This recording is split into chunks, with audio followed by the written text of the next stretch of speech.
got a frying pan. Check this out. What is that? Frying pan. And I noticed I'm seeing a lot more awesome. Oh man. Oh nice.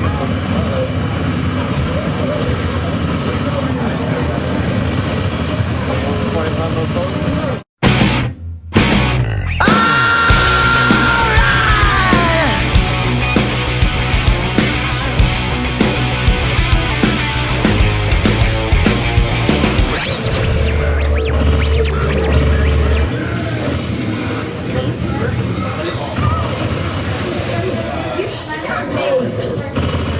We're here to see Left 4 Dead 2, and this is Chet. We interviewed him last year about Left 4 Dead 1, and Left 4 Dead 1 seemed like a screaming success. Yeah, we're really happy with the reaction from the fans and everyone playing it.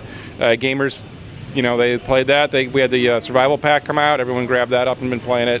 So we're really happy with the response to it. I have a question about the survival pack. How long is someone expected to survive? Because I had a hard time getting to gold. Well, it depends. It depends on the map too. So yeah, one of the little things of that was the hardest map was the new map. And so everyone jumped on and started playing the Lighthouse and ended up just getting wiped. You know, you have to mix up how you play. You have to play a lot tighter as a team in survival mode. And one of the cool things with Left 4 Dead 2, 5 campaigns, all of them will come out with survival mode and versus mode out of the gate, as well as a new game mode. Nice. Yeah, that brings me to my next question. Last year, when I asked you, tell us about Left 4 Dead, tell us why we should go buy it, you said it's 4-player co-op, zombie apocalypse, just get the hell out of town. What more do you need? Evidently, we needed something more, and I need you to tell me what it was that we needed to have part 2. Well, first of all, somehow we released a zombie game without a chainsaw. I apologize for that. We're making up for that. We're going to have chainsaws in here. We have melee weapons. We have axes, bats, frying pan, my favorite weapon.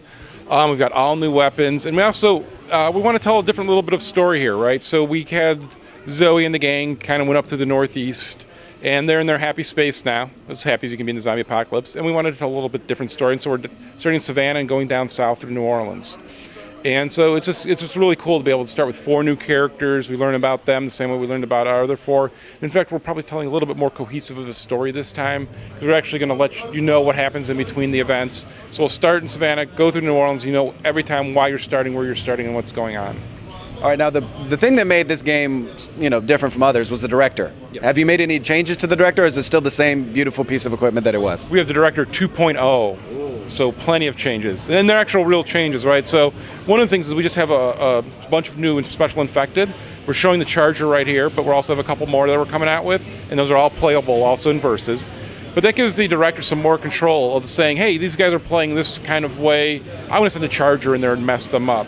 So also, the director can affect the weather. And you're thinking, all right, we played in the rain, not a big deal. But you haven't played in a really deep south thunderstorm that comes in and all of a sudden you can't see anything. It's just this claustrophobic rainstorm that comes in. You hear the thunderclap coming and you know, oh man, we got to go find some coverage. And also the director now can control map layout. And so if we would have played the next map in this campaign, when we get to the cemeteries, classic New Orleans cemetery, above ground, crypts, and it actually changes the layout every time you play through. So that's a lot of fun. And also we have some world events that happen following that, because you go back into the French Quarter, and there's some world events going on that actually will change your path dynamically. One of the things though with that, just so people know, it does create a maze in the like in the crypts, but it's a smart maze. There's not a lot of backtracking, not a lot of things you hate about a maze. It's just one of the things we found out in Left 4 Dead is the length of gameplay equals difficulty. So if you're doing really well, the director's going to make this longer path for you, and you're going to have more zombies to kill.